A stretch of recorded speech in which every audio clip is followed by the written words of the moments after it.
বিসমিল্লাহির রহমানির রহিম। আজকের এই সময় উপযোগী কর্মশালা সম্মানিত সভাপতি, বাংলাদেশের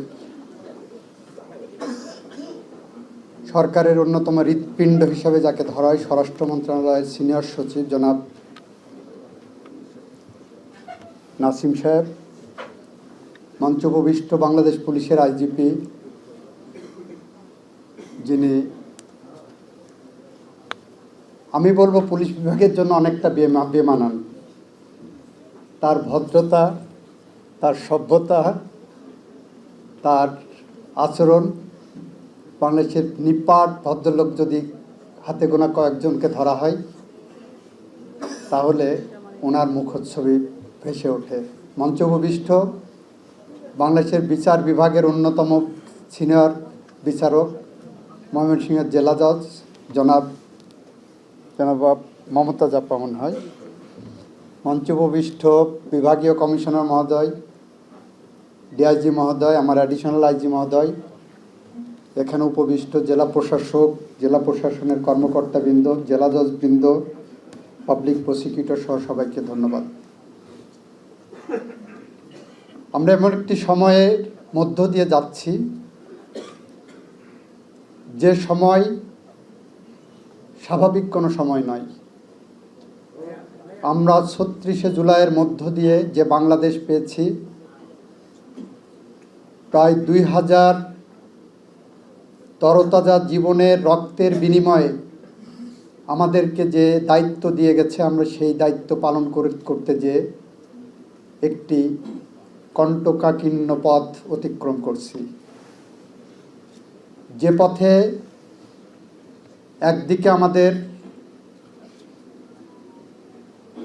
ইতিহাসের দায়ভার পড়েছে, আমাদের ব্যর্থ হলে আমরা উত্তর পুরুষের ভীরু কাপুরুষের উপমা হয়ে যাব। যে পথে হাঁটতে যে আমরা একদিকে শহীদদের রক্তের দায়ভার পরিশোধের দায়িত্ব নিয়েছি, অন্যদিকে আমাদের সামনে ফ্যাসিস্টদের মোকাবেলা করার একটি চ্যালেঞ্জ চলে এসেছে। এই পথ অতিক্রম করতে যে আমরা যে সমস্যার সম্মুখীন হচ্ছি, বিশেষ করে সুপ্রিম কোর্টে যখন ফ্যাসিস্টদের মোকাবেলা করতে যেতে হচ্ছে, সেই মুহূর্তে যে সমস্যাগুলো আমরা ফেস করছি, আমাদের কাছে মনে হয়েছে এই সমস্যাগুলোর গোড়ায় আমাদের হাত দেওয়া দরকার। সেটা হলো বিচারিক প্রক্রিয়ায়, আইন প্রয়োগের প্রক্রিয়ায়, শাসনের প্রক্রিয়ায়, ন্যায় বিচারের প্রক্রিয়ায় আমরা কিছু সমস্যার মুখোমুখি হচ্ছি। এক সময় ছিল, গত ১৫ বছরে জানেন ৬০ লক্ষের উপরে মানুষকে মিথ্যা গায়েবী মামলায় আসামি করা হয়েছে এবং এই সমস্ত মামলার অধিকাংশ ক্ষেত্রে বাদী হয়েছে পুলিশ প্রশাসনের পক্ষ থেকে। আমরা গর্বের সাথে আন্তর্জাতিক পরিমণ্ডলে এখন বলতে পারি,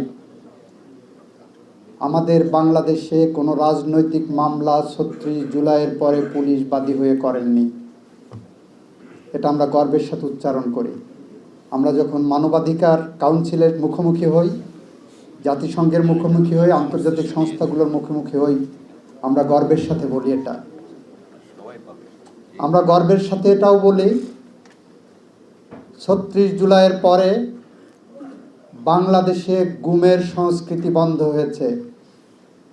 যেখানে বিগত শাসনামলে ৭০০-র উপরে মানুষকে গুম করা হয়েছে, আমরা গর্বের সাথে বলি বিগত আমলে ৪,৫০০-এর উপরে মানুষকে বিচার বহির্ভূত হত্যাকাণ্ডের শিকার হতে হয়েছে। কিন্তু ৩৬ জুলাই পরবর্তী সময়ে শহীদদের আদর্শ ধারণ করে আমরা বিনা বিচারে হত্যাকাণ্ডের সংস্কৃতিটা বন্ধ করার পথে হেঁটেছি। এটা আমাদের গর্বের জায়গা। এখনো আমরা মিথ্যা মামলা বন্ধ করতে পারিনি, কারণ এই মিথ্যা মামলাগুলো যখন ভিকটিম পরিবারের পক্ষ থেকে আসছে, আমাদের আইনি সীমাবদ্ধতার কারণে পুলিশের হাতে বিকল্প কোনো পথ নাই বলে মামলাটি রেকর্ড করতে হচ্ছে।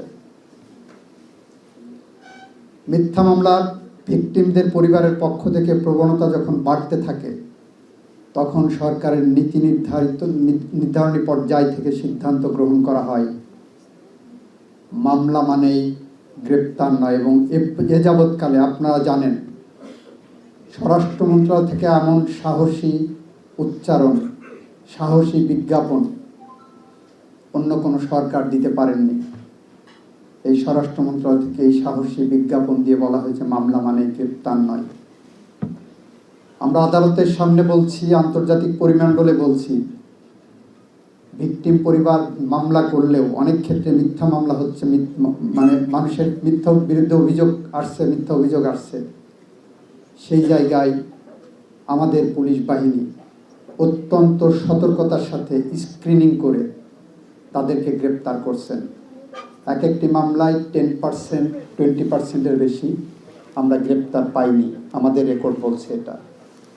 এটা একটি ইতিবাচক দিক, এটা মানবাধিকার রক্ষার দিক, এটা বাংলাদেশের গণতান্ত্রিক পথে যে যাত্রা শুরু হয়েছে সেই যাত্রার সোপান, এক একটি সোপান হিসাবে আমরা দেখছি।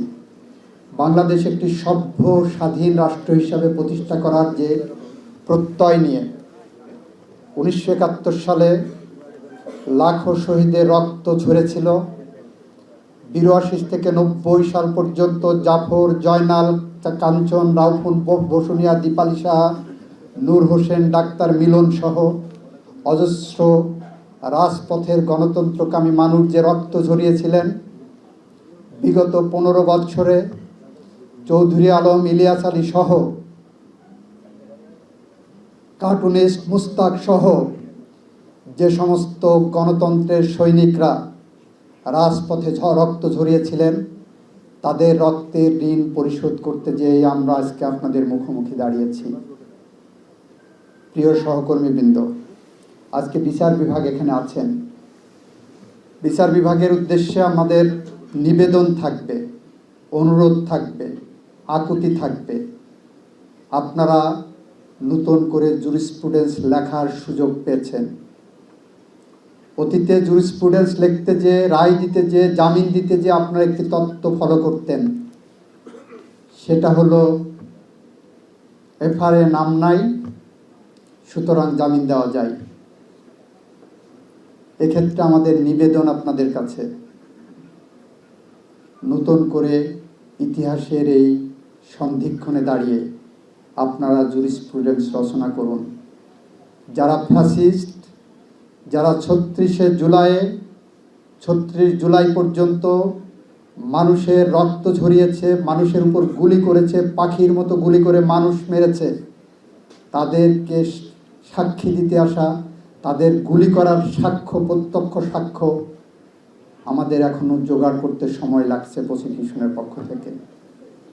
সুতরাং জুলাই বিপ্লবের মামলাগুলোতে আপনি একটু ভিন্নভাবে এই জুরিসপ্রুডেন্স লেখার সুযোগ নিন। এখানে আপনাদের একটি মামলার উদাহরণ দিতে পারি, অনেক পুরনো মামলা। আপনাদের জুডিশিয়ারি থেকে একজন প্রখ্যাত জাজ ছিলেন হাসান আমিন সাহেব।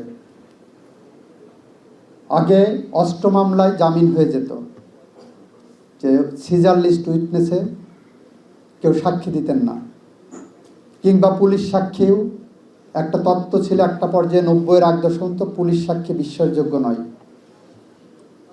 হাসান আমিন সাহেব প্রথম একটি মামলায় রায় বললেন, পুলিশ সাক্ষী কেন বিশ্বাসযোগ্য হবে না, সেই জন্য আপনাকে কাউন্টার সাক্ষী দিতে হবে। পুলিশের সাথে আপনার শত্রুতা কি? ওই এলাকার পুলিশ এত মানুষ থাকতে কেন আপনাকে অ্যারেস্ট করলেন অস্ত্রসহ?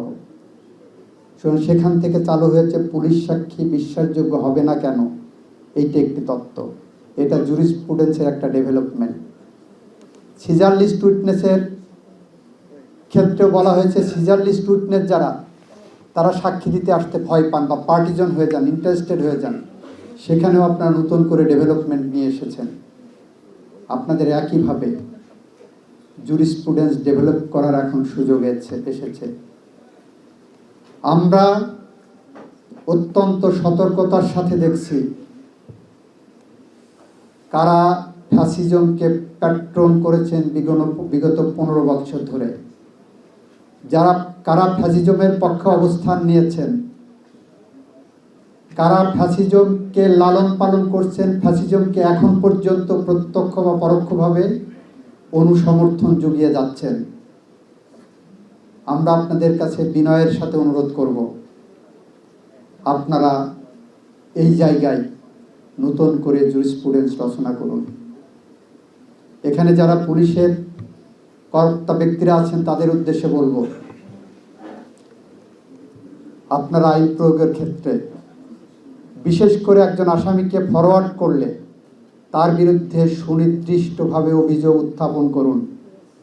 এফআইআরে নাম না থাকতে পারে, কিন্তু তাকে কি কারণে অ্যারেস্ট করলেন এবং সেটার পিছনে বেসিসটা কি, সে কিভাবে এই অপরাধে পার্টিসিপেট করেছে, সে অর্থ যোগান দিলে কাকে দিয়েছে, টেলিফোন করলে কাকে করেছেন, এই কথাগুলো যদি আনেন তাহলে আমাদের বিচার বিভাগের জন্য এই জুরিসপ্রুডেন্স অনুলিখনে অনেক সহজ হবে। আর পাবলিক প্রসিকিউটরদেরকে বলছি, আপনাদের দায়িত্ব, ইমানি দায়িত্ব, প্রসিকিউশন যে ম্যাটেরিয়াল দেবে সেই ম্যাটেরিয়ালগুলো অনেক সুন্দরভাবে আদালতের সামনে উপস্থাপন করেন।